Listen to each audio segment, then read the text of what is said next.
On behalf of the League of Women Voters of Westford, I would like to welcome you to this evening's Candidates Night. My name is Laura Dickey, and I currently serve as the League spokesperson. We are proud to sponsor this event every year. This is our 49th annual Candidates Night. I'd like to thank both the candidates who are here tonight and all other candidates who are running. We appreciate the time and dedication it takes to run for office and serve the town. This event is being broadcast live by WestfordCAT on Thursday, April 26th. It is also being taped for future rebroadcasting and viewing online. Just wanted to tell you a little bit about the League.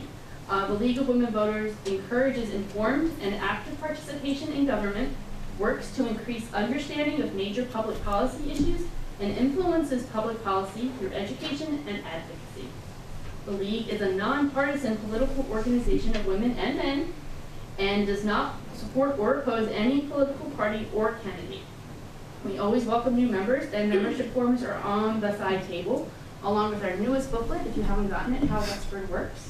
I highly recommend it. It's got a green cover. I would like to thank the Westford Water Department for the water bottles. Those are yours to keep, by the way. Used by the candidates this year for the 5th year in a row. If anyone in the audience would like to ask a question, there will be League members circulating with index cards. And just raise your hand, they'll come over and give you a card and a pen, and then they'll come and pick it up from you. There are runners on either side. We may combine or edit the questions for time, and any question should be applicable to all candidates, not directed to a particular candidate. We also want to remind you that there are some positions that have no candidates running for them, and we've been informed by our town clerk that that is a write-in situation. So, someone who wants that position, that's an option available when you're voting. I would now like to introduce our moderator for the evening. Heather McNeil is a member of the North Andover League of Women Voters and a public school teacher in Haverhill. So we're delighted to have her tonight, and I will turn things over to you. Thank you. Thank you very much, Laura. Good evening, everybody. As she said, I'm your moderator. I'm Heather McNeil. I'm from the North Andover League, and welcome to tonight's Candidates Forum. Election day for candidates running this year will be on Tuesday, May 1st. Polls will be open from 7 a.m. to 8 p.m. For more information on the candidates, you can see the Voter's Guide, which was printed in the April 20th edition of the Westford Eagle and can also be found online at lwv.westford.org. The event tonight is a forum. It is not a debate, as candidates will be addressing the audience, not one another, by answering questions that were submitted by those here in the live audience tonight, as well as questions submitted by League members and other community members prior to tonight's event. So candidates, please remain seated and till the end of each panel, and direct your statements and answers to the audience who are watching here and also from home. In terms of statements and answers, candidates, you will each have 2 minutes to present your opening statements. You will have 1 minute to answer each question, and then 1 minute for your closing statements. There will be no rebuttals following answers to questions, and please keep your eye on the timekeepers who are sitting right here to my right. They will show you how much time you have left and when to stop. And when you do see the end sign, if you could please wrap up your response. If you continue speaking well after the end sign is shown, then I will say thank you so that we can move on to the next candidate.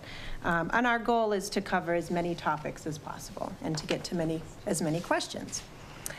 So during our first panel this evening, you will be hearing from the unopposed candidates for town offices. Unfortunately, not all candidates were able to be here this evening. Joanne Bellinger, the incumbent candidate running for 1 3-year term on the Board of Health, and Susan Flint, also an incumbent, who is running for one of the 2 library trustees, were both unable to be here this evening. Here tonight with us are one of our library trustee candidates, Mary Ann Fleckner, the incumbent running for one of the 2 3-year terms as a library trustee. And you also will hear from Mark Cost, who is the incumbent running for 1 3-year term on the Board of Selectmen. Welcome. First off, we will address the candidates for library trustees, and I will begin by reading a statement from Susan Flint, who was unable to be here this evening. Okay. Susan Flint, candidate for J.V. Fletcher Library Trustee. I am very sorry that I cannot attend Candidates Night in person as I am out of town on business travel. I thank the League of Women Voters for hosting this event and for reading my statement tonight. I am a candidate for re-election for a J.V. Fletcher Library Trustee. I have been a Fletcher Library Trustee for the past 10 years. I am still as dedicated to the library as I was when I first became a trustee. Our library was originally built in 1895 and was renovated in 1962, 1969, and most recently in 1988. In the past 20 years, our town has dramatically increased in size, but our library has not. I support the planned renovation of our library. This expansion will include a young adult space, increased public meeting rooms, expanded programming space, and a local history area. The expansion plan also includes open spaces and natural light to provide our patrons a better library experience. Our renovation plan has been provisionally approved by the Mass Board of Library Commissioners and is currently 13th on the state library funding waiting list. The J.V. Fletcher Library provides programs and services to our patrons for over 300 days per year. The library represents 1.48% of the overall town budget, or 24 cents of the tax rate. Library services include youth services, preschool and English as a second language literacy, reference and information services, formal and lifelong education support, early literacy and cultural programs, meeting rooms and study areas, and technology assistance and instruction. Our library is a wonderful gathering place for our residents. The library expansion will secure its special place in our town for the foreseeable future. I ask for your support for my candidacy as a J.V. Fletcher Library Trustee in next week's election. Thank you, Susan Flint. Next, let's hear from Mary Ann Fleckner, who is a candidate for Library Trustee. Ms. Fleckner, you have 2 minutes for your opening statement. Thank you. Is this microphone fine where it is? I'm assuming it is. I believe so. Yeah, okay. Thank you very much. And like Susan, I am running for the library trustee seat. And so I have been a library trustee for approximately 14 years. And like Susan, is that we're so dedicated and we work very well together as a group of trustees. As Susan mentioned, is that we pay approximately 24 cents on the dollar through our taxes for the services that the library provides to all of us as residents. And it is a great service, whether you're here to take a book out, which is like sometimes traditionally what people think of a library, but our program meeting space, there is over, I believe, almost 2,000 meetings here per year. And sometimes if you're old enough, and I think sometimes I think back and my parents would say, oh, look that up in the encyclopedia, and you'd go to your hall closet and pull out the encyclopedia. Well, right now there's internet searches and all that. Our library provides so much of that. And we provide almost 500,000 searches per year. And it's just an amazing resource that we have. As Susan mentioned, the library expansion program, we're 13th on the list. Well, what does that mean? There are libraries that have not gone through the process that we did. In the fall of 2016, at special town meeting, we got approval to have a 2-for-1 grant match that the state provides to us, a 2-for-1 match. This is an amazing opportunity. So we're really close to being able to get that library expansion that we really, really need in order to keep on providing these amazing programs to us, to the residents. And well, over 30 years ago was our last expansion. And so I see 10 more seconds left. And so I just want to end with thank you so, so much, and would really appreciate your vote. Thank you very much. So now we have some questions for you. Has the increased use of the internet and the popularity of e-readers resulted in a decrease in library usage? Great question, and we get that a lot. And it has actually done the opposite, is that everyone hears that, oh, wait a minute, there's going to be a restaurant next to another restaurant, and that restaurant's going to not do as well. It actually promotes more. And so what happens is that our circulation is up. And everything else that is associated with it, the internet access has allowed people to be able to search more, wonder more, come here for more searches, whether it is electronic search or using the traditional book method or CDs, or using our reference librarians, using our circulation folks, and working with the library to be able to use it as in the electronic age. And so it has actually helped us expand our services. So it's done the opposite. Okay. What program and service updates are planned to make the library website more user-friendly, supporting and encouraging the use of new technologies? As Susan mentioned, is that right now we have like a smaller children's section, we have a smaller young adult section, just because of the actual space that's available to us. And what we want to be able to do, and which we are doing, not just waiting for the expansion, is to be able to continue with the younger folks who have grown up in the electronic age and continue to provide these services through our internet. And whether those services are online services, we have a lot of, and excuse me, because I'm a little bit old, just so I say to myself, now what's that new term? Like, what are they using? And whether it's Snapchat or something else. But we're able to provide along with the schools, certain databases and certain applications that children are looking for, and whether it's to have fun and to play with through games, or to do it through school means and what education is looking for. And this may be a related question. How does the library provide services for homebound residents? Yes. So folks may remember the bookmobile. Used to drive around town, and I see some shaking of the heads. Well, we don't have the bookmobile anymore. It retired, just like us, sometimes we retire. So the bookmobile retired. But we knew that there were folks out there who were homebound, who loved the library, who loved our services, and we didn't want to stop that. And so we do provide homebound services, and it's a very popular program. If anyone knows of anyone who would be interested in that, we have staff who go out, and whether it is a book, or I need help getting on my internet because I want to send an email to my grandkids, or I really want that CD, the homebound services is extensive, and it's a great program. And for any age, from 0 to 100, or 117, I think the oldest person is right now in the world. Wonderful.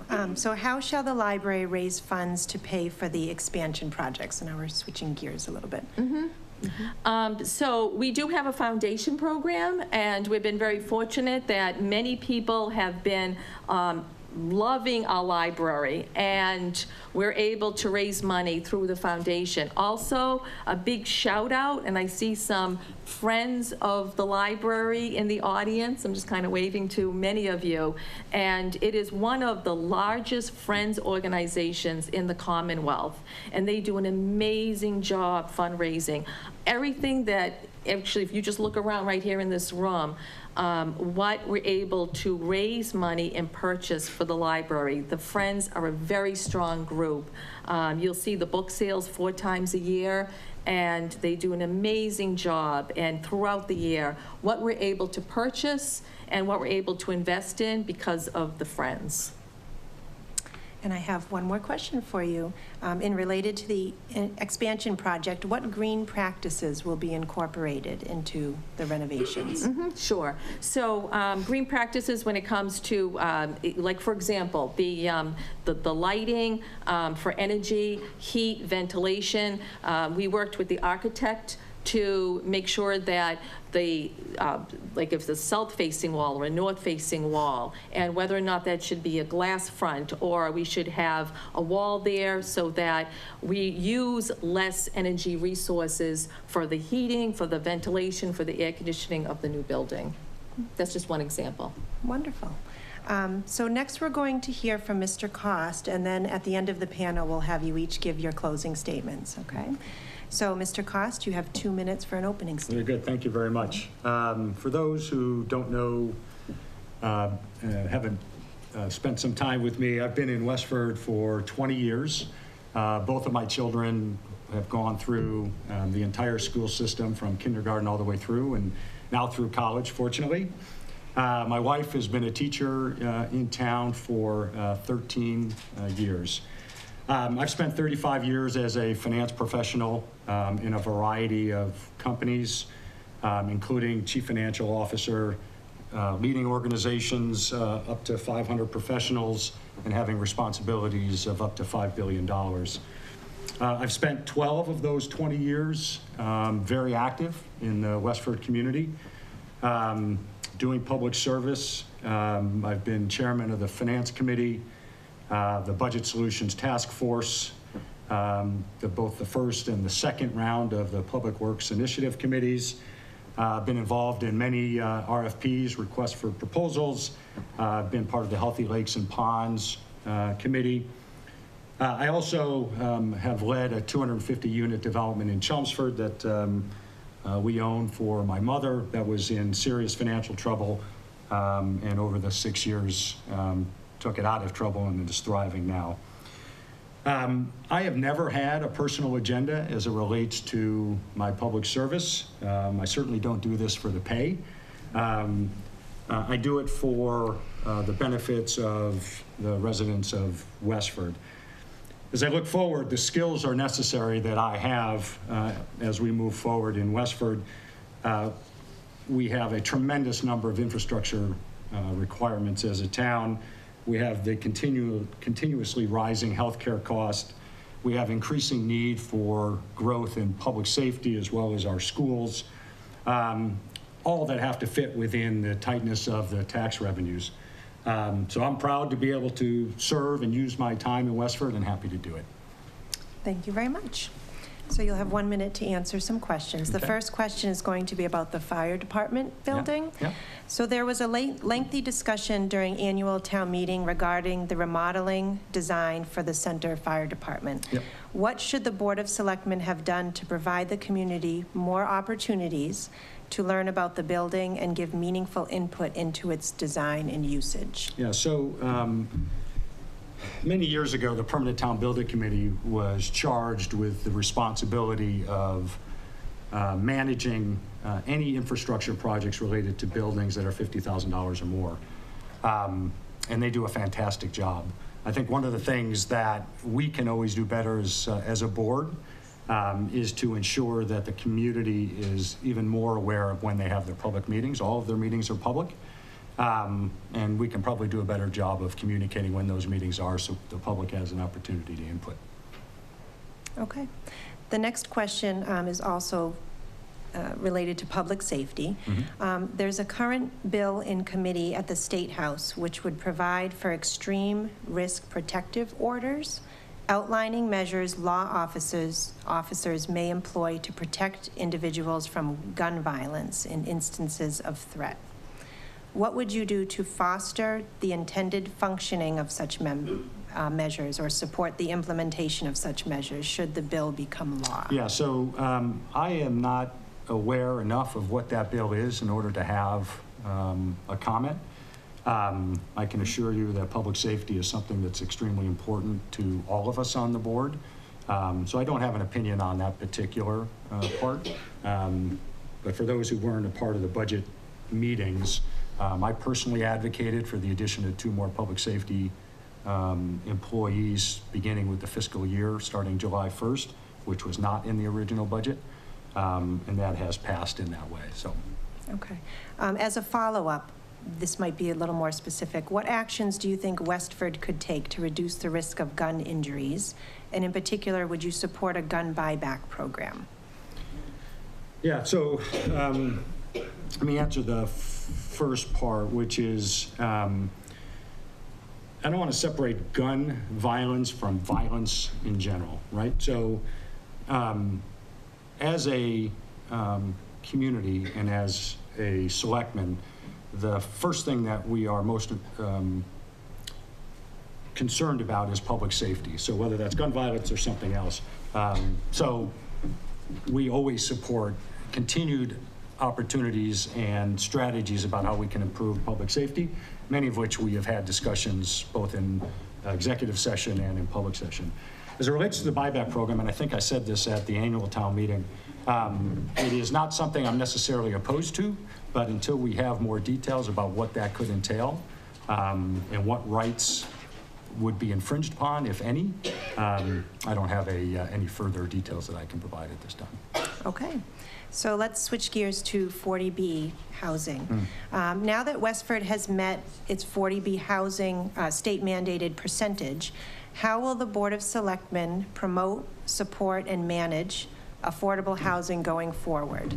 And what, if any, research has been done to determine the need for either rental versus home ownership units? Yeah, so we looked to the Affordable Housing Committee, the Planning Board, the ZBA to come forward with recommendations.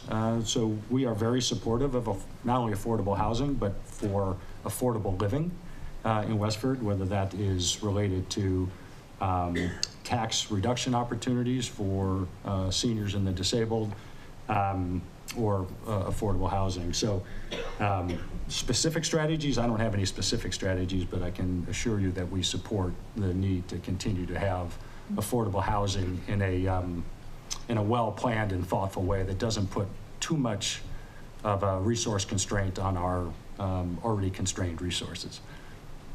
Okay.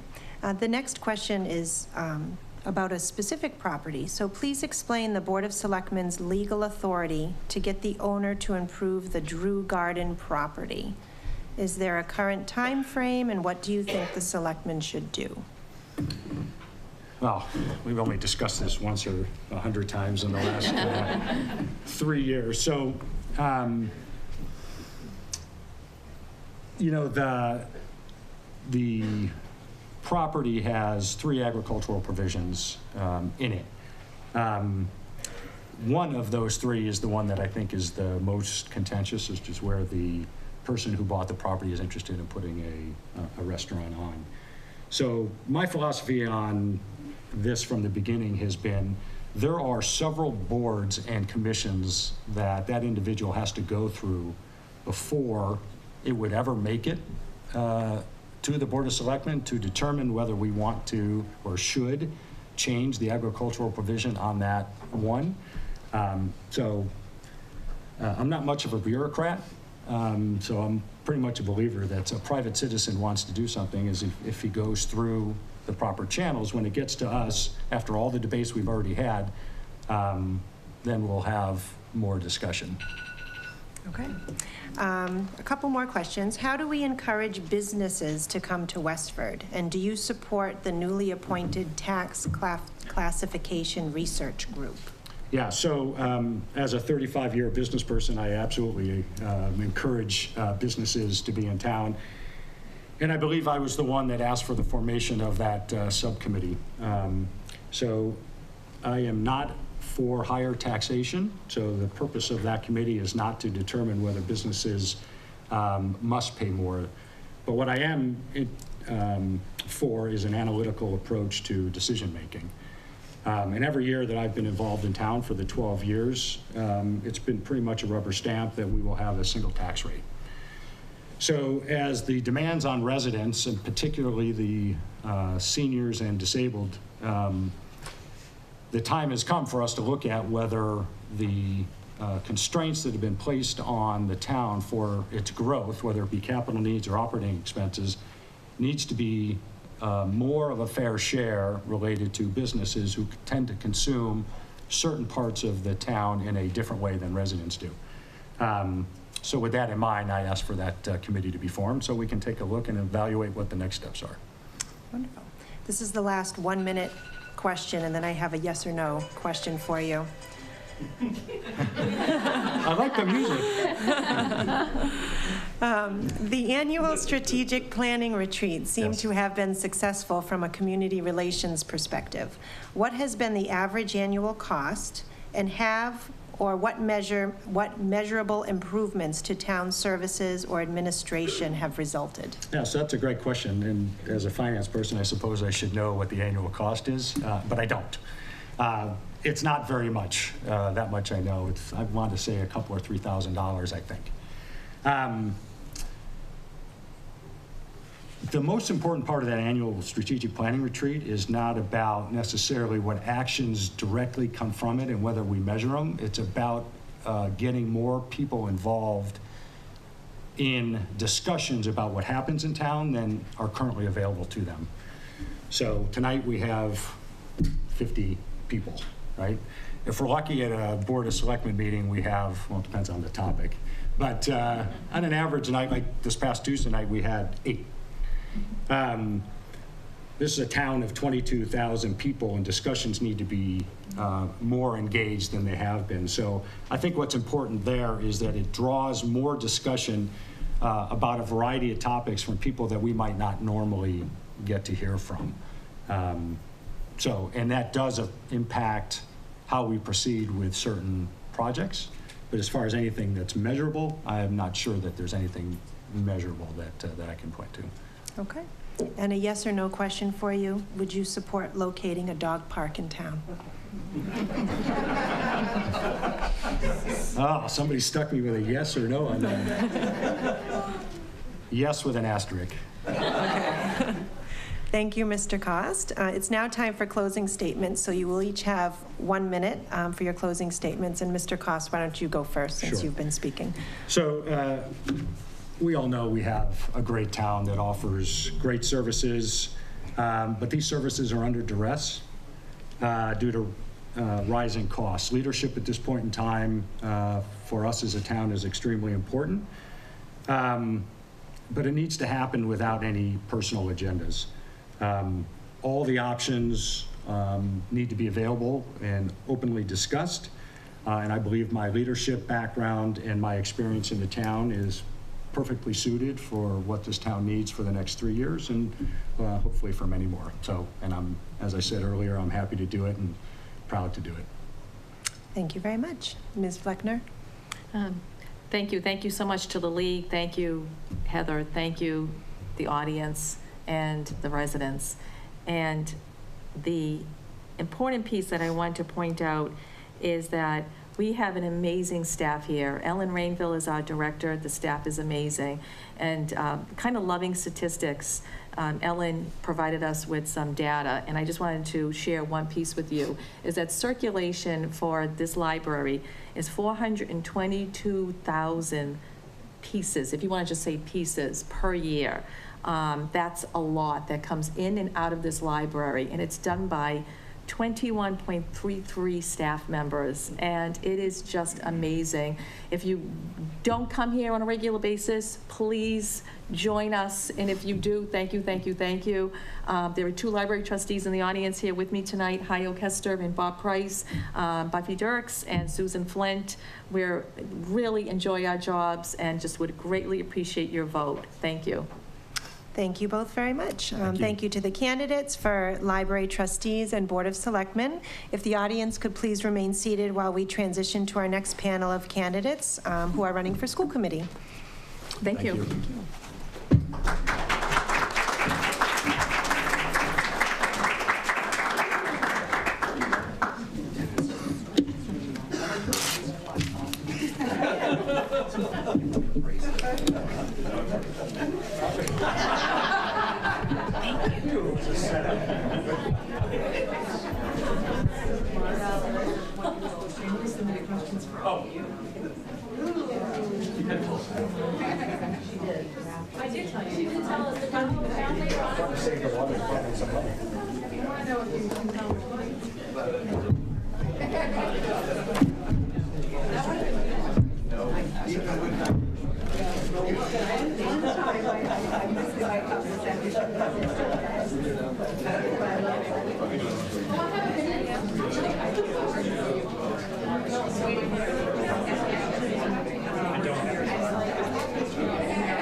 What are you asking me right this minute? She's asking me about dry cleaning graduation. In case you forget. Yes. Oh, I haven't. Is that me? Everybody's name's you. Oh, he's Christopher tonight. Wow. I'm fancy. We like to be fancy. Obviously, I should have brought my little leather thing to put my notes. Are you odd bits? No, you're not. No.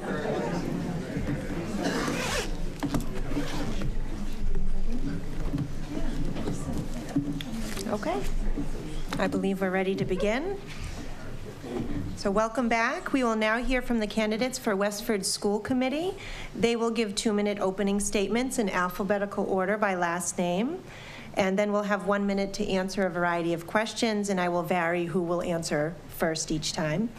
Closing statements will be given in the opposite order of opening statements. And candidates, please remember to address the audience and check in with the timekeepers so that we can cover a variety of topics. This year's candidates include incumbent Avery Adam, Alicia Mallon, incumbent Chris Sanders, and Ming Chan Zen. Okay. We will now begin with opening statements with Ms. Adam. You have 2 minutes. Thank you. Good evening, Westford. I'd like to thank the League of Women Voters for this wonderful opportunity. I look forward to this event during election season. 12 years ago, I came to Westford with my husband and 2 little girls. They were very little at the time. And now I am proud to say they are the class of 2023 and 2024. Seems like a lifetime ago. Earlier this week, I heard a really interesting news story, and I wanted to share it. It was a vice president from Microsoft, and he stated that educational institutes must lead the way in delivering soft skills training and collaborative, student-centric learning experiences. I thought that was a very interesting statement from someone from a high-tech company. Thanks to Westford's innovative leadership, our curriculum is making some of these shifts. I was supportive of Westford's pilot for a project-based learning program and even enrolled my daughter in the program. Despite a slow start to the process, it has been an amazing opportunity for all 40 students in that program. I will encourage our leadership to continue this shift and thinking outside of the box. To wrap up, let me tell you about how I got here. I started as a NAB, parent volunteer in the classroom, then WEPTO president. I served on the full-day kindergarten committee. I am serving on the dog park committee. And as part of the school committee, I have been part of the policy subcommittee and act as liaison to the now defunct Public Works Initiative.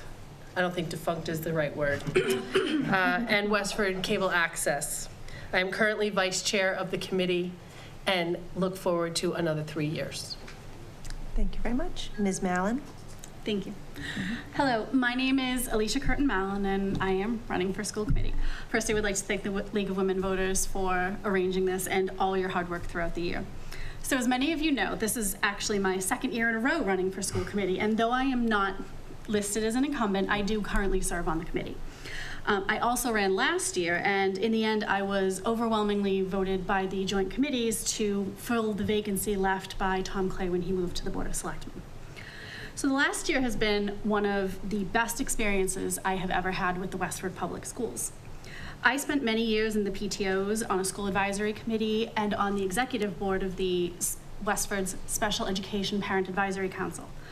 But nothing has compared to being able to really dig in and work on things like policy and the budget, and to really get a better understanding of how our district works. So my platform really remains pretty much the same as when I started last year, except now I have a year of service and my voting record behind me. I have been a voice for special needs parents on issues both large and small, including asking for the inclusion of a special needs staff member on the K-5 restructuring and redistricting committee. I've supported a better social emotional environment for our students, advocating for the principles outlined in our Challenge Success program, and taking the lead with the policy subcommittee on our new homework policy, so that it can better reflect our educational philosophy as a whole. I support better transparency and voted for our new policies on policies that make our policy process clearer to the public at large. I also support our district and our first responders in their efforts to make our schools as safe as they can be while still remembering that they are first and foremost institutions of learning. So as much as I had been looking forward to serving my community, nothing compares to having the opportunity to really get in there and work. And I look forward to answering your questions and hopefully earning your vote. Thank you. Thank you very much. Mr. Sanders? Thank you, Heather. Thank you to the league. It's great to be here. Hi, I'm Chris. I'm the parent of a freshman at WA. I'm a parent of a 6th grader at Blanchard, and I'm finishing up my first term, my first 3-year term on school committee. During that term, I've worked hard to serve the students and the families of Westford, and I'm proud of what the committee's done these past few years. I've sat on and now chair the policy subcommittee, where we've adopted and updated policies such as addressing religious expression and religious holidays in schools, homework policy, and the policy recently on transgender students. Last summer, I helped put together our first, or at least our first, I think, in a while, planning retreat for the committee, where we onboarded new members and we did some planning for the coming year to set some priorities. Last year, with the help of many of you in the community, we saw the achievement of teacher pay equity, and I think that was a big accomplishment. And this year, I'm happy to be part of the community forum on school security that we had a couple of months ago, and that's an important topic that we're going to keep talking about, I'm sure, going forward. One of my passions since I've been on the committee is the Challenge Success program.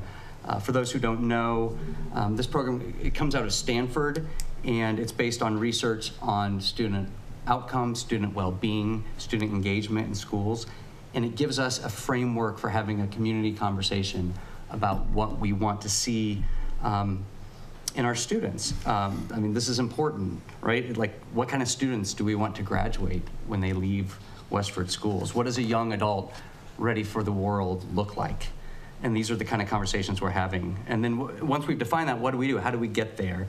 At a time when student stress is at an all-time high, and we seem to increasingly rely on simple measures like MCAS scores and GPAs and other acronyms, Challenge Success gives us a way to shift the lens a little bit on how we look at our children's education.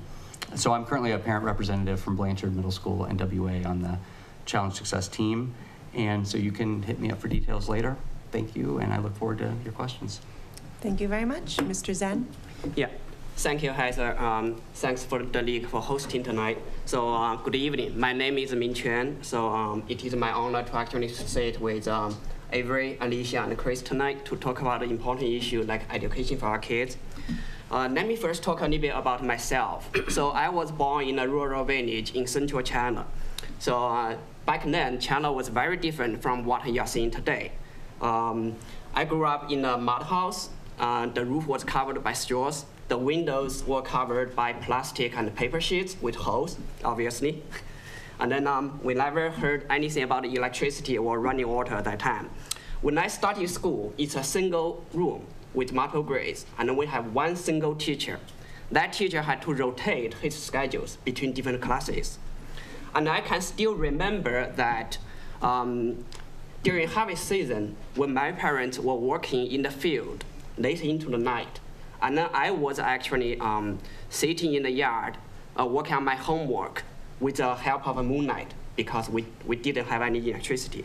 So my parents always valued the importance of education, so I was sent to the city for better education.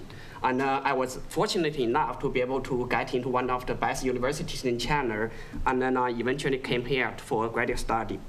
If you talk to every single immigrant family in Westford, you're going to hear a different story, but in common, we share the same American dream. We're living the American dream. Every child in Westford deserves the opportunity to achieve their dream. But that can only happen with proper education. It is my sincere desire to work with the entire Westford community to help our kids release their full potential and achieve their dream in this changing society. Thank you very much. Now on to questions from voters, and Ms. Mallon, you will answer first. And the first question is about full-day kindergarten. So Westford offers full-day kindergarten for a fee. Currently, there are no cost reductions nor payment plans offered for lower-income families. If elected, would you support and implement a needs-based payment program in order to give equal access to education for all Westford students? The short answer is absolutely. We absolutely should have access for every student in this district who wants full-day K. The tricky part comes, of course, with funding it, and we would have to be very careful about making sure that there was enough in the budget to cover the fact that right now, being a full tuition program, full-day K is a revenue-neutral program. And we offer both full-day K and half-day K so that parents do have a choice. But I would absolutely support looking into a needs-based program so that we can reduce the tuition for parents who may not be able to afford it, but who would definitely like to have their children in full-day kindergarten. Okay. Mr. Sanders? So this is a great question. I know we've been talking about this for a few years. We have some full-day kindergarten classrooms. We have some, still have some half-day, and I absolutely support equal access to education. That's one of my key focuses. I think the trick comes with whether or not full-day kindergarten is necessarily the best for all students in Westford. And so I know there are a lot of families who feel like it's not, that their children at that age don't need to be in school all day. And so offering that half-day kindergarten is really important. And as you may know, if you offer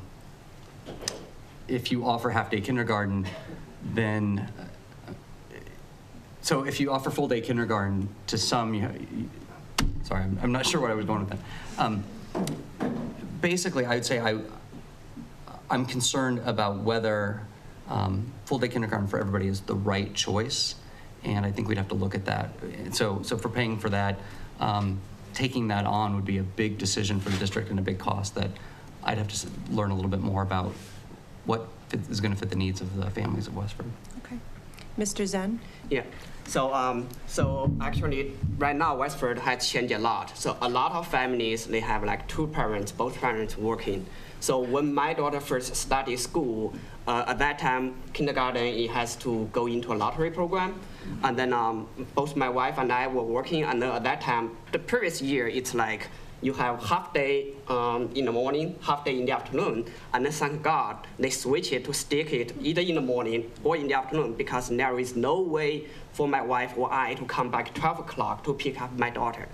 And then even for the half day kindergarten, I ended up having to actually get my parents-in-law to come here, ship them from China to here to help out, because I simply don't have the resources to be able to go to work to 12 o'clock, get them back.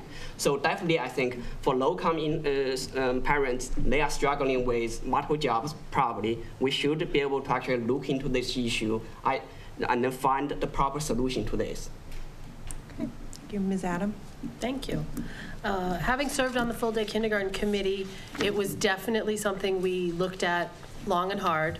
As already said, with the half-day offering, that covers the town for requirements, so we didn't have to offer the needs-based, but I know that none of us like the have and the have-nots, and the extended day program is still available. I think that's an option for working parents who are not looking at the full-day program. But I think the needs-based definitely is something that could be revisited, but budgetary restraints, I think, hold us back on that. Okay, thank you. Mr. Sanders, you'll be the first on this next question. This is a question from our audience here tonight. Teachers and administrators spend many hours in committee meetings. Is this the best use of their time and expertise? Does it take away from hours with students? And where do you think is the proper balance? I think it's a concern. I think with any group, you have to balance how much time are you spending in meetings and how much time are you spending doing the job. But I also know that in talking to teachers, there's a lot of really valuable collaboration going on in some of these meetings. We've heard stories from teachers who are meeting with their peers from other schools at the same grade level, and they're sharing ideas. And sometimes they're doing it in person, sometimes they're doing it in shared online documents. So I can't say specifically for a particular school or a particular grade level what the right balance is, but I think hearing the voices of the teachers, them feeling like they can go to their administrators, express their concerns, is the most important thing. And then within each school, figuring out what the right balance and the right fit is. Thank you. Mr. Zen? Yeah, I work in a high-tech company, and then this is always the same question which will come up, is that are we spending too much time on meetings, or are we spending too less time on meetings? So really, it's not about how much time you're spending on something, it's about how effective you are. Really is that how you are actually going to go into something prepared and then actually come out of this with something which you can actually execute. If you come out with nothing to execute, I'll say we should not do this meeting, but it doesn't mean that every single meeting is that, right? So we really need to actually to make sure we're actually spending our time wisely and effectively, and definitely we need to actually come together to actually to execute. Thank you very much. Ms. Adam? I think I would echo what was said. I think the collaborative nature of making some of these shifts to the different learning styles is going to be a necessary evil, so to speak, and that the teachers need to spend that time together and find that time to spend together. But I would hope that the leadership at the schools is sensitive to that and carve out some time for them to be able to do that constructively and have that, as he said, the constructive time, and that it's not just sitting there listening at a meeting. Nobody likes those kind of meetings. Thank you. Ms. Mallon? So I mentioned in my opening statement that I've gone to a bunch of the K-5 restructuring and redistricting meetings. And to answer the question, I'm going to tell you a story. I was sitting at the table with teachers and administrators at the K-5 restructuring meeting. And I was thinking from a parent perspective, this sounds great. This is a neighborhood school. It's less transitions for my kiddos. And then the teachers started talking. And they were coming up with things at that table that I would never have come up with because my profession is not teaching. I am a parent. And after the meeting, I actually went back to the superintendent and said, listen, there was a lot of discussion about the day school split to Blanchard and transitions, and it started me thinking, can you please put a special education teacher in that room? Because that teacher can tell you better than I can. I can speak to my child's experience, but that teacher can tell you better than I can what they would need. And I think, yes, we need to be respectful of the teacher's time. We need to not be expecting them to stay hours and hours and hours late, but their voice is invaluable. And I hope that we can come to a better balance with the administration so that we can have their voices everywhere they're needed. Okay, thank you very much. The next question will go to Mr. Zhang first. Do you support the transgender and non-conforming student policy statement adopted on October 23rd, 2017? Do you feel this policy should be improved and expanded to support this increasingly visible student population? Yeah, so I support equality for all. So when I was actually back in college in China, one of my friends who was only like a couple of dorms next to me, and in China, when you talk about dorm, it's like 6 people with 3 bunk beds. So the dorm is a very close-knit community. Clearly at that time, we know that he is going through the transition process. I had first-hand observance and experience with that process. We went to many, many classes together. So definitely I support the rights of all students, equal rights. And then I applaud actually the school committee for the school policy on transgender. There is only one small sentence which I had a little bit, I think it can be improved, because I think it's going to be more effective and then better to actually to have the parents bring onto the process unless under extreme conditions where we know the student's safety is in danger. Okay, thank you very much. Ms. Adam? Having been a part of that process, I think that we put a version out there that was the best of our knowledge at the time, but I think that there's always room for improvement in anything we do, and always worth a revisit down the line as we see new situations arise. I mean, there's no way we could foresee every situation.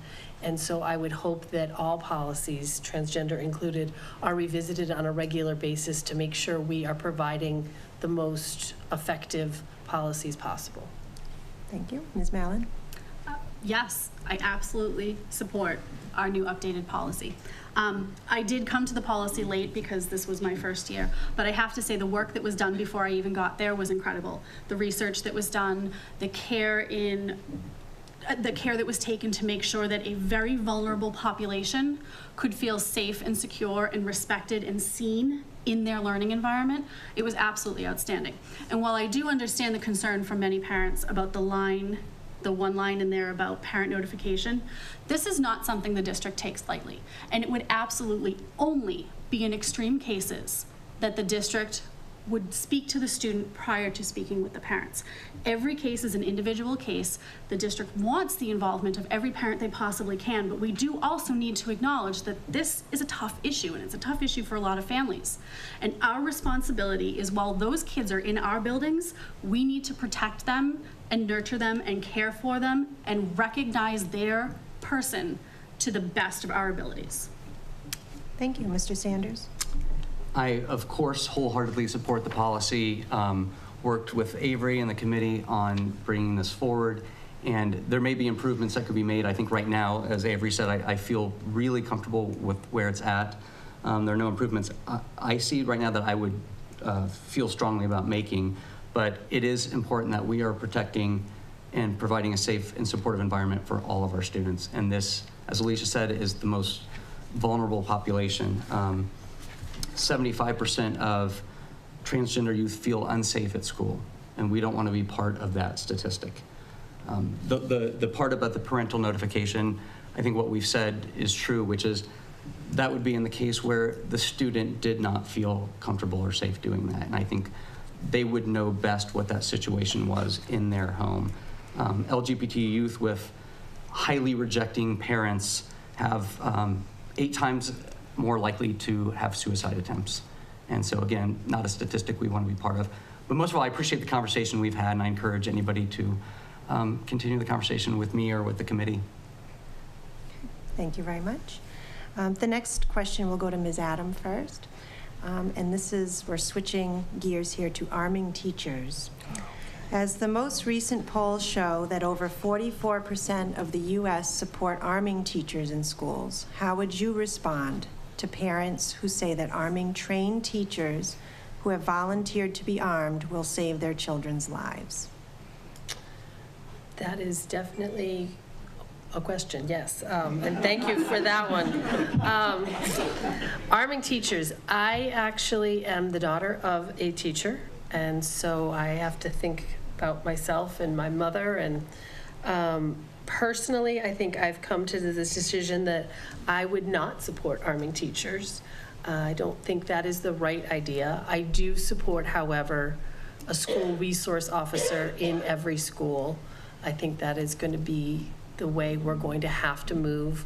I remember our resource officer, I think he was a community police officer, and but that our resource officer has turned out to be an invaluable resource in all of our schools, and I hope that we can continue that path.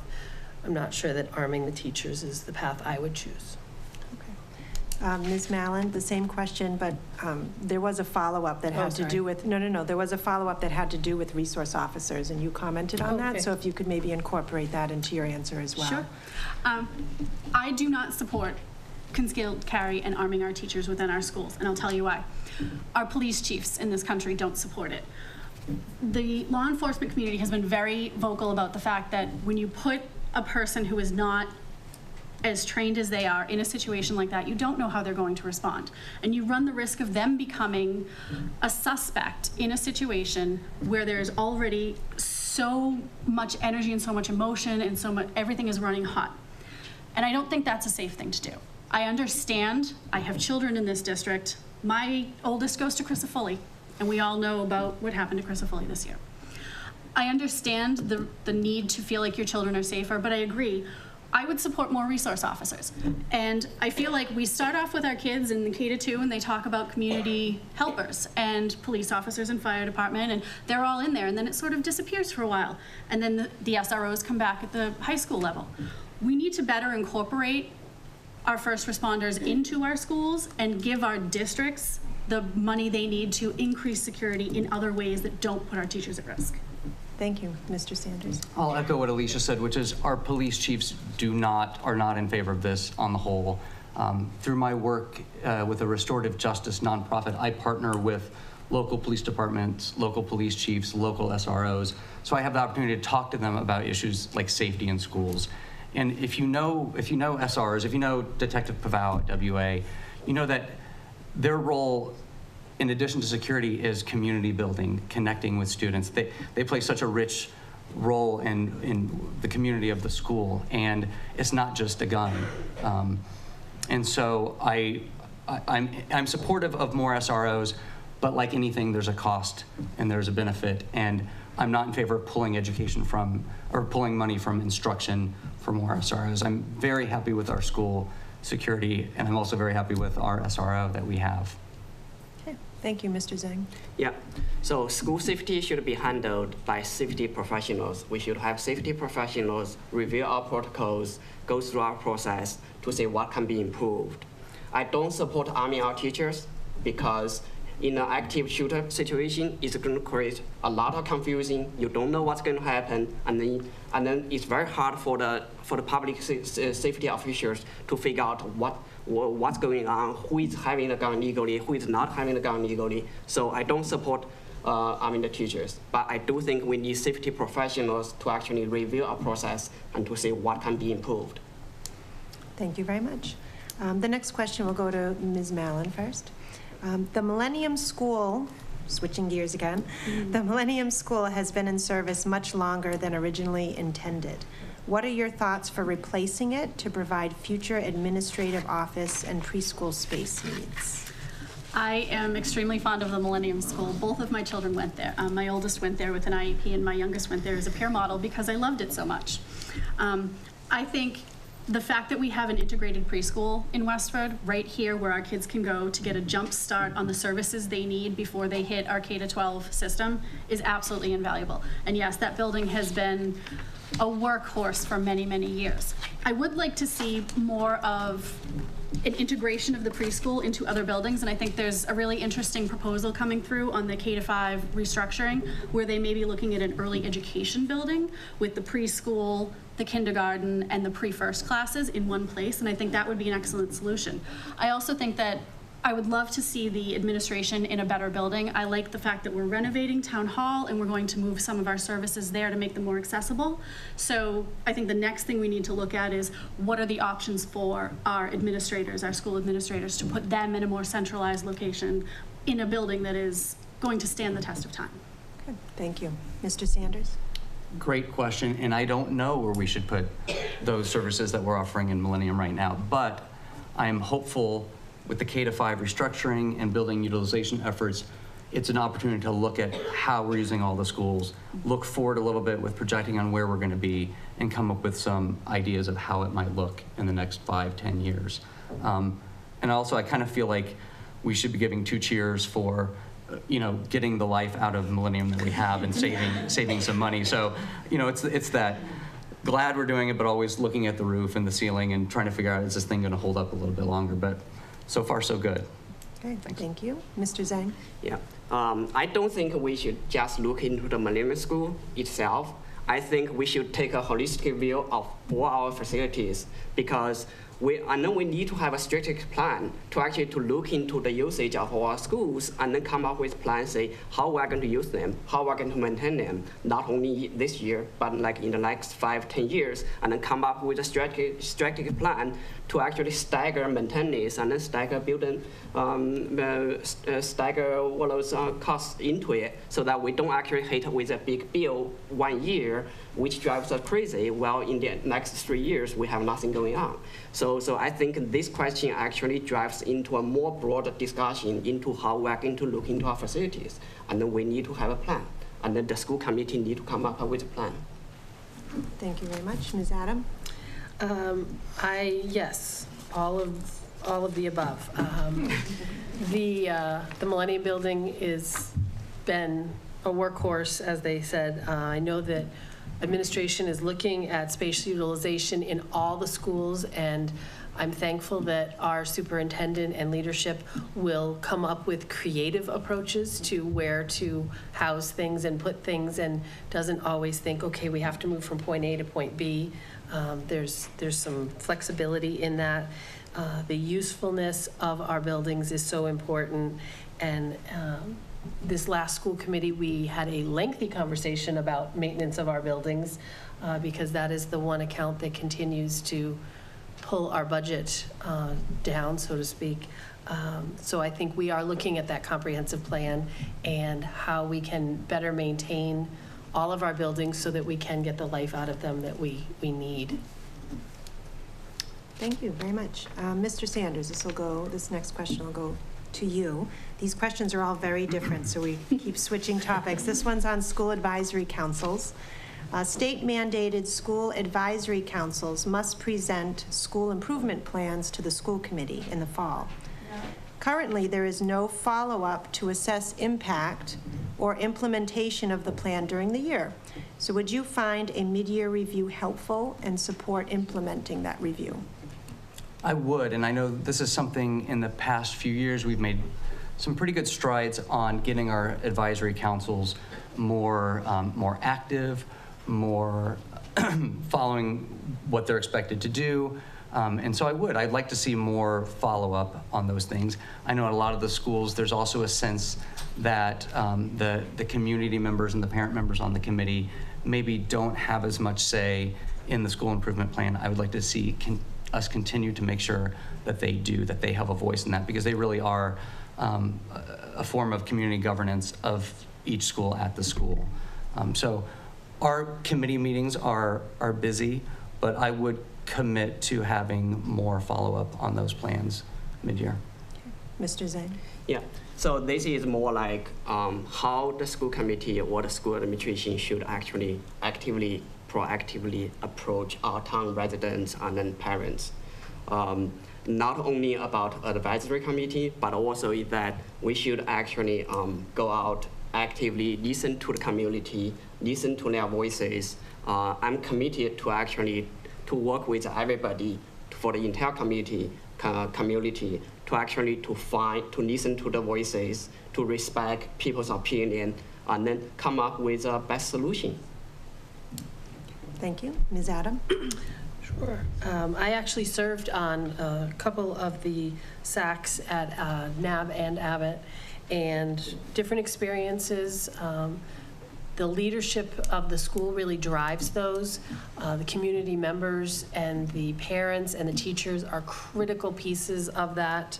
And I was so pleased to see the district offer training and workshop on these important SAC activities, and I would wholeheartedly support mid-year follow-ups. I think these really can be the framework to move our schools ahead. Thank you. Ms. Mallon? I also had the great fortune to serve on the NAB SAC, and I agree that there is an inconsistency in the way the SACs operate in our district. There are some that are more effective than others. When we met over the summer and we talked about, when the 7 members and the 3 of us that were new talked about what brought us to the school committee and what our goals were for the year, there were 2 words that came up a lot: consistency and communication. That we need more consistency in the district and we need more communication in the district. And I think there's a definite need for more follow-up. When we put these mandates out, when we put these policies out, we need to be following up to make sure that they are being followed. And as for having the SACs meet with us, one of the best things we do as a school committee is when we invite groups in our district to come and speak to us. I just spoke to the school committee with the CPAC last week, changing seats. And I think the school committee gets a better idea of what it is they're really talking about, the people, the situations they're really talking about when these groups come to meet with us. I would love to see the SACs meet with us. I would love to see the PTOs come to meet with us. Anyone who wants to meet with us, please come to meet with us. I think it can only help us. Thank you very much. So the next question will go to Mr. Zen first. This is a question from our audience here this evening. Of course, student success and happiness is a priority for this committee. However, continued funding is and has been a struggle. How would you ensure that cost reduction options are considered? So I do understand that if possible, I would like unlimited resources. Everybody wants that, right? But we are living in reality, and then we are constrained on the town budget, and then we are actually also constrained by a lot of state mandates. And then the state actually is not doing a good job in actually fulfilling their promises. And then that's putting a lot of pressure on our town budget, and then especially on the school budget itself. We need to actually look into the core services which we are providing to our students. Basically is to ensure the academic success, ensure the mental and physical wellness of our kids. And then from that folks, and then go to the parameters to look into all the programs. And then based on the constraint, and then we will actually look into the program to decide if there is need, what we're going to do. Thank you very much. Ms. Adam? Cost reductions are tough. We were faced with having to trim our budget this past cycle, and we are committed as a committee and as administration to never cut student classroom services. We've looked at utility savings in cost metering. We, I think, try to think that we do look at those cost reductions where we can, when we can. I know that we try to work with the senators and try to get those foundation budgets and circuit breaker funds and all that we can out of the state.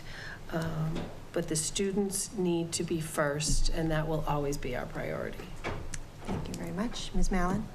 So I was actually just at the State House yesterday with Mr. Sanders and Mr. Ryan and with the Massachusetts Association of School Committees, and they talked a lot about school funding and the Chapter 70 budget. And Chapter 70, it needs overhaul, but it may not necessarily benefit our town as much as other towns, because we are in comparison to other districts, we have a lot more capital than others. I think getting our representatives to fully fund the circuit breaker to the 75% that it should be. The circuit breaker is the reimbursement method for special education. I also heard a really interesting proposal where they were talking about rolling in special education, special needs, transportation into the circuit breaker. So I think there are definitely avenues, and I have been lobbying our local representative, and I will continue to lobby our local representative, but I also think that, yes, we are very careful, having just gone through a budget season, to cut the things that we can cut without impacting our students directly, if at all possible. Thank you very much. Mr. Sanders? First of all, as Alicia alluded to, we're pretty fortunate. We do have, we are a town of means, relatively speaking, so we understand that, and we're grateful for that. I also want to echo what she said about working with our state representatives on that circuit breaker funding, because that's such a big chunk of variable expenses that can really hurt us. But also I want to highlight that we run pretty lean. You know, our per pupil expenditures are low, and I think that's something to be proud of. Is there room to cut more? It depends. We try not to cut instructional services. That's something we really, the superintendent sets that tone. I think we as a committee feel that way also, that we don't want to cut those classroom services. But I think this past year was a great example of how we're going to do it going forward, which is continue to work really closely with the town, with the finance director, with the Board of Selectmen, and with FinCom and the town manager on setting those priorities and working within the budget. A budget's a budget, and you make the tough choices when you have to. Thank you very much. The next question is going to go to Ms. Adam, and I think I'm going to combine two of these questions. They're both in relation to communication. So one is about how you would better improve communication to residents who do not have children in the school system. And the other one is similar, is related to the budget discussion, is school committee meetings are high-level overviews of the budget. Would you consider and support more audience-friendly reviews that allow for questions to provide for a better understanding of spending? So communication around the budget and communication around people who may not have children in the schools? Excellent, excellent question. And the first time I ran, I said that we needed to make the school committee as accessible as possible. I agree that sitting at the table and everybody in front of us is a little intimidating. Improving communication with residents without children, I would hope that even if you didn't have children, you would feel free to come see us, but I think we could do a better job, and maybe we need to have some outreach at the senior center. I visit there quite often with the dog park committee, and I know that it's a very active building, and I would welcome an open forum there. Same thing with the budget. I think that we do our best to keep it an open discussion. We would always welcome people and the superintendent's coffees and evening discussions also would be able to hold a good forum for any of those questions. But I'm more than open to reaching out in other ways. Thank you. Ms. Mallon?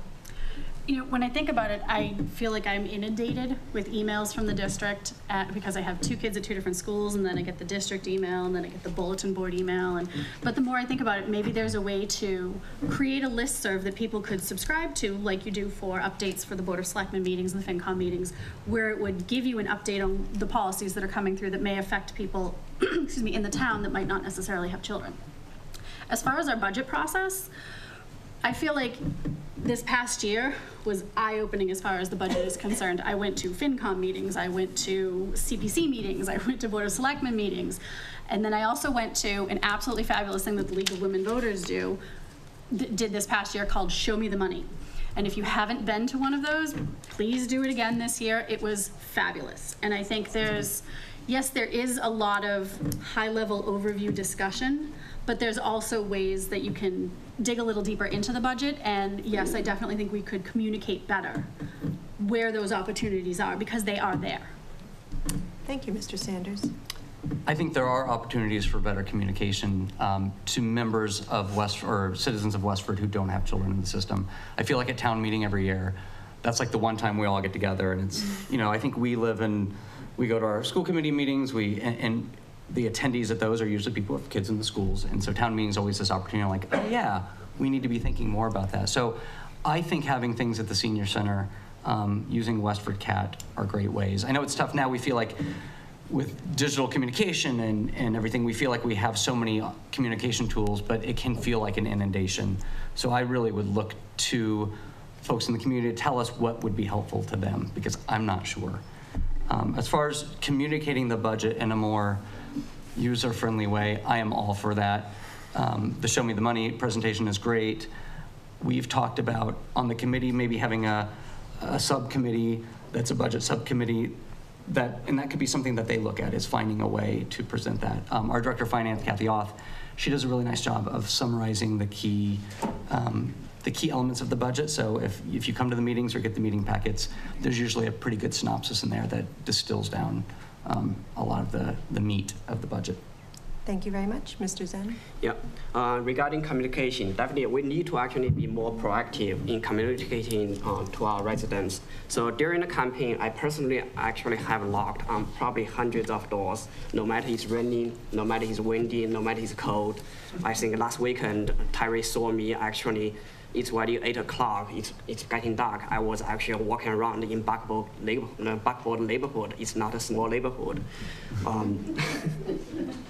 So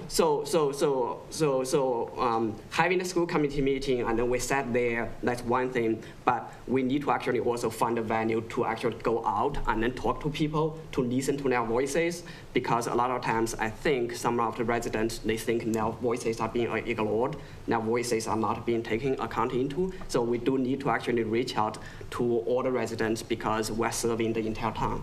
Regarding the budget, definitely I think when I first look into the budget, just by the line item itself, it's very hard to understand unless someone actually explains that to me. So we need to do a better job because we're spending tons of money and then we need to have an obligation to explain what that means for every single line item. Thank you very much. We have one more question, and I think maybe we could make it a 30-second response, just to move things along. We've covered a lot of topics. This is another different topic. But the last question is, and maybe you could answer it very briefly, would you support foreign language at the elementary school level? And are there any changes you think you would need to make, obviously budgetarily, to incorporate that? Foreign language at the elementary school level. Do you support that? My first. Oh, sorry. Ms. Mallon's first. Sorry, I didn't want My fault. Absolutely. Obviously, budget is king, but we know that the earlier you get foreign languages into the hands of kids, the better they are, the better they absorb them, the more likely they are to absorb more languages down the road. So I absolutely would support it. Yes, we would have to work on how to fit that into our already jam-packed curriculum, but there are ways to do it, and I would absolutely support it. Thank you. Mr. Sanders? Pretty much what she said. My wife's English is her second language. She was born in Cuba, and so learning a second language has been important for us to, something for our kids to do. Finding where to do it is the trick, but I know a lot of schools and districts are integrating it in at the younger grades. Mm-hmm. Mr. Zhang? Obviously, I should have a lot of experience in that one, right? Definitely, I totally agree that incorporating foreign language learning into the younger age will actually help them to learn and observe that. Regarding the budget, actually, there may be some way which can be done without actually impacting to our budget. Because, for example, I was the principal of the Championship Chinese Language School, and then we have teachers who can be volunteers to go to the classroom to teach kids Chinese. Okay, thank you. Ms. Adam? I would definitely support it. I know that looking at other school models, Montessori being one, they start with foreign language in preschool. They teach them all along, and it doesn't mean vocabulary and the way we think of it. I think it's about learning culture and country and all sorts of different pieces of that language, and I think we could look creatively to how to fund that. Maybe the high school students come down and teach the younger kids the languages they're learning and teach a little bit more, or after school clubs. I think there's so many possibilities that we can look at. Thank you very much. So we will now end our evening with closing statements. You will each have 1 minute to make your closing remarks, and Mr. Zen will begin with you. Yeah. So it is with great pleasure to actually to come here tonight to sit down with everyone to actually talk about the important issue and have really in-depth discussion about education for our kids. I would like to work with the entire school committee, the entire school administration, and then the entire Westford community to actually work on issues like school safety, like prepare our kids for the changing economy and a diverse society, to do it in a fiscally responsible way and an accountable way, and then bring the students, parents, and the school all together to create a healthy and a nurturing environment for our children to thrive. With my dedication as to community services and a diverse background, I'm well positioned to take on this challenge. I'm asking for your vote on Tuesday, May 1st. Thank you.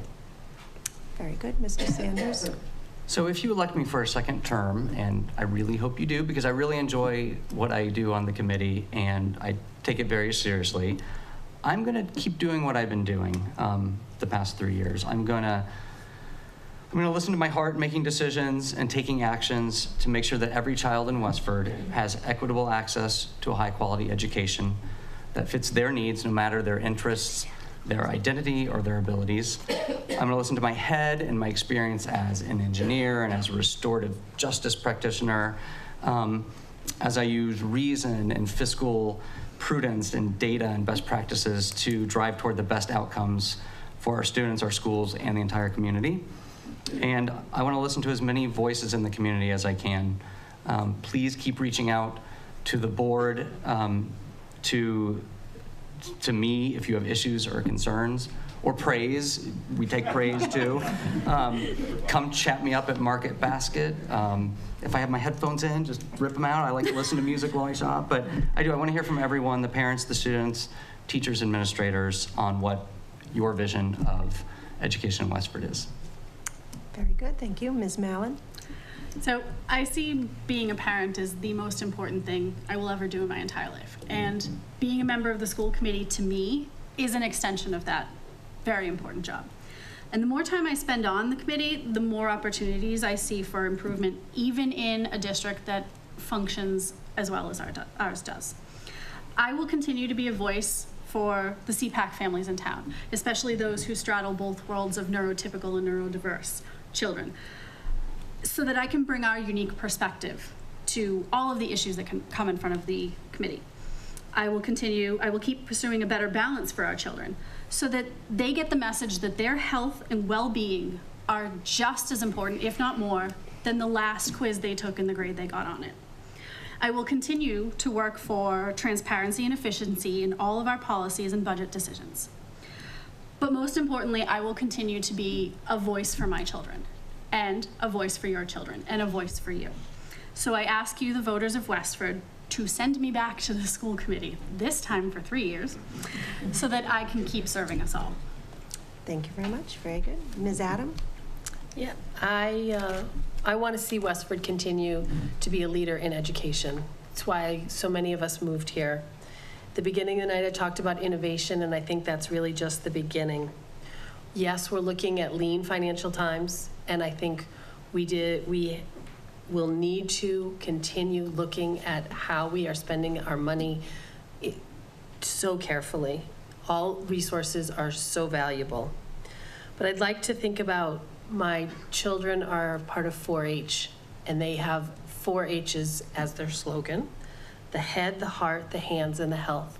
And those are so critical when we're thinking about these students and the schools. We need to always use our heart, our heads.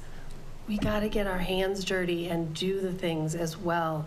We can't stand on the sidelines. I think involvement is so key. Positive learning environment is critical foundation to all that we do. Our policies and programs need to underscore the importance of inclusion and watching out for one another. In the next 3 years, I hope to have more conversations about homework, redistricting, whatever it takes. We want to hear from you. Please vote on May 1st. My name is Avery Adam, and I seek your vote for re-election. Thank you very much. Very good. Thank you to the candidates. Thank you to the audience here tonight. And a special thank you to Mark Furman for providing the sound system so we could hear the candidates more clearly. Remember to head to the polls to vote on Tuesday, May 1st. For more information, again, on each candidate, you can see the voter's guide, which is printed in the Westford Eagle or online at lwv.westford.org. I hope you all have a good evening.